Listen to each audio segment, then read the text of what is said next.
All right, let's dive right into this explainer. Today, we're analyzing a civilization that fundamentally shaped the world as we know it. We're talking about an empire that maintained global dominance for over 2,000 years. Even today, centuries after its fall, its culture, philosophy, and architecture are still deeply influential. This is the superpower that laid the foundation for modern military tactics, created the blueprint for a functioning Senate, and successfully ran a democracy for nearly 5 centuries.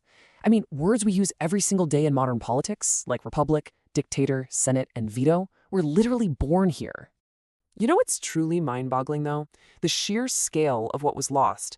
At the absolute peak of the Roman Empire, its population was so massive that 1 out of every 5 human beings on planet Earth was a Roman citizen. So, the ultimate historical puzzle is this. How does a society with that level of unprecedented power, infrastructure, and global influence eventually crumble into dust? To figure that out, we're going to hit 5 main eras today: origins of the Roman Republic, Julius Caesar and absolute power, the crazy era of emperors going from peace to madness, the era of good emperors, and finally, the fall of the empire. Let's get right to it. Section 1. Origins of the Roman Republic. Let's separate the romantic myths from the hard historical facts, shall we? There is such a wild contrast here between legend and reality. The famous myth, it claims Rome was founded by twin brothers, Romulus and Remus, literally the illegitimate sons of the god of war Mars, who were abandoned in a river and raised by a wolf. Wild, right? But the archaeological reality is a bit more grounded. Around 625 BC, it was basically just a tiny trading center on the banks of the Tiber River. It was a bunch of small, scattered farming villages that probably only teamed up to stop getting invaded. Early Rome was actually ruled by kings, 7 of them, to be exact. But the last guy, Tarquin the Proud, was a total tyrant. By 509 BC, the people had had enough, kicked him out, and set up a republic run by a senate. But, and this is crucial, right from day one, there was massive class friction. You had the wealthy, powerful patricians holding most of the cards, and the working-class plebeians pushing back. The rich basically rigged the system, setting the stage for literal centuries of internal conflict. Even with all that internal drama, Rome's borders just kept expanding, which brings us to the legendary Punic Wars against Carthage, a massive rival in North Africa. 200,000. That is the staggering estimated death toll when Rome finally, and I mean brutally, crushed Carthage in the Third Punic War. To make absolutely sure their rival never bounced back, Rome essentially leveled the city to the ground and enslaved the 50,000 survivors. This was a massive turning point. Rome wasn't just playing defense anymore, they were aggressively conquering.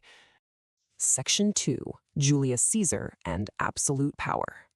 With all that new land and wealth pouring in, the political instability at home got way worse, completely opening the door for ambitious dictators. And honestly, nobody was more ambitious than Julius Caesar. Just look at the sheer scale of his Gallic wars up in modern-day France and Belgium. It was an absolutely brutal campaign. The historian Plutarch tells us Caesar's forces fought against 3 million people. 1 million died. Another million were enslaved. It's almost hard to wrap your head around those numbers. This merciless conquest made Caesar an absolute rock star to the commoners back home, but it deeply terrified the Roman Senate. Things went downhill fast. Caesar had this mega alliance, the First Triumvirate, with 2 other political heavyweights, Crassus and Pompey.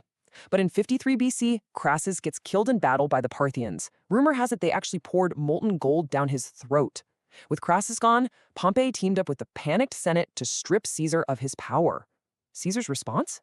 In 49 BC, he openly defied direct orders, marched his army across the Rubicon River, and headed straight for Rome. Talk about passing the point of no return.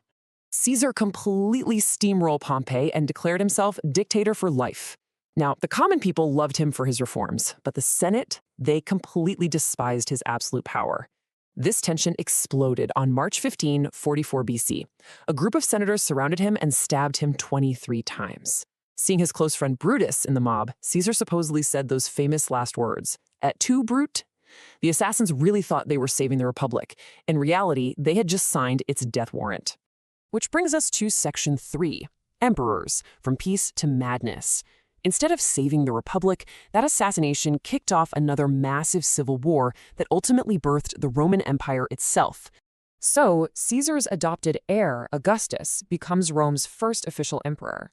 He was highly capable, ruled for 41 years, and kicked off a long era of peace. But after he died in 14 AD, the throne passed down the Julio-Claudian bloodline to some pretty unhinged rulers. By 37 AD, you have Caligula, cruel, deeply paranoid, and so universally hated that his own bodyguards murdered him in an underground tunnel. And then, right after that, in 54 AD, a literal 16-year-old named Nero takes power. Nero's reign is widely considered a massive dark stain on Roman history.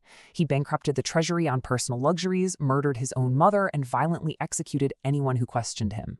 You've probably heard the phrase, Nero fiddled while Rome burned. Well, historians debate if he actually played an instrument during the fire, but the saying perfectly nails his vibe. When a massive fire wiped out half the city, Nero allegedly used the cleared land to build himself a megapalace, and then conveniently threw the blame onto a brand new religious group, the Christians. Nero ultimately committed suicide to dodge execution, ending his family's dynasty, and the aftermath was pure chaos. 6980 is actually known as the Year of the Four Emperors. In a single year, they cycled through 4 different rulers. Galba was killed by his guards, Otho honorably committed suicide to avoid a bloodier civil war, Vitellius was dragged through the streets and tortured by a mob, until finally a military commander named Vespasian managed to seize control and stop the bleeding. All right, Section 4, the Era of Good Emperors. Thankfully, all that intense first-century chaos did eventually calm down, leading us to an incredibly prosperous 100-year stretch. From 96 to 192 AD, Rome was ruled by what historians call the 5 good emperors. These guys actually focused on public welfare instead of their own egos. Under Trajan, the territory expanded to its absolute peak, hitting a population of 1 million in Rome alone. Hadrian built incredibly strong defenses and the stunning Pantheon. And Marcus Aurelius? He successfully defended the empire while literally writing a masterpiece of Stoic philosophy, Meditations, from his army tent. It's still a bestseller today. This whole era was part of the Pax Romana, a roughly 200-year stretch of relative peace and stability that started way back with Augustus. But it crashed hard. Why? Because Marcus Aurelius broke the habit of adopting a capable successor and handed the throne to his biological son, Commodus. Commodus had zero interest in actually running a government. The guy was a total narcissist who just wanted to fight as a gladiator in the Colosseum. He ended up getting strangled in his bath by a wrestler, which plunged Rome right back into the Dark Ages. And that takes us to Section 5, the Fall of the Empire. This is our final act. The cracks are just too deep to fix now, marking the slow, agonizing collapse of the ancient world's ultimate superpower. After Commodus died, the political instability goes completely off the rails. It's hard to even comprehend. Over just 1 century, more than 25 different emperors were installed, only to be violently killed or overthrown. The military basically took over the government and constantly turned on their own leaders. I mean, at one point, the emperor's bodyguards literally auctioned off the throne to the highest bidder. One guy, Gordian II, lasted a grand total of 22 days before meeting his end. Trying to manage this absolute administrative nightmare, Emperor Diocletian makes a radical move in 285 AD. He chops the empire right down the middle. You get the Latin-speaking Western Roman Empire and the Greek-speaking Eastern Byzantine Empire. But ironically, this completely doomed the West. All the wealth, trade routes, and strong defenses were concentrated over in the East. The West was just left holding the bag, plagued by severe economic crises, hollowed-out armies, and massive borders it couldn't protect. Before the West totally crumbled, Emperor Constantine introduced one last massive cultural shift. Right before a pivotal battle in 312 AD, he claimed to have seen a vision of a Christian cross in the sky. He paints the symbol on his soldier shields, wins the battle, and subsequently legalizes Christianity. Eventually, he makes it the official religion of the empire, a move that fundamentally rewired the cultural fabric of Europe forever. That even a new religion couldn't patch up the failing Western Empire. Stripped of its cash and politically broken, it became a sitting duck. Germanic tribes, like the Goths, just kept breaching the borders. In 455 AD, the Vandals straight up sacked the city of Rome, looting it and burning it to ashes. And then the final nail in the coffin. In 476 AD, a Germanic general named Odoacer deposed the sitting emperor, officially pulling the plug on the Western Roman Empire. And here is where we get to an absolutely astonishing twist of fate. Remember way back at the start of this explainer when we talked about the mythological founder of the city, the boy raised by a wolf? His name was Romulus. Well, in this crazy poetic stroke of historical irony, the very last emperor of the Western Roman Empire, that young boy forced into exile in 476 AD, bore the exact same name, Romulus.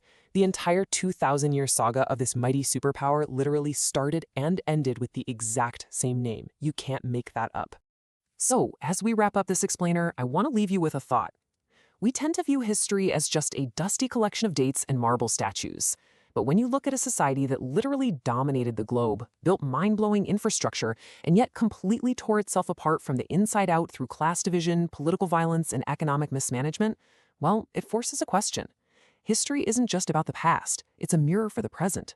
If a 2,000-year superpower can collapse from internal division, what lessons from Rome are we ignoring today?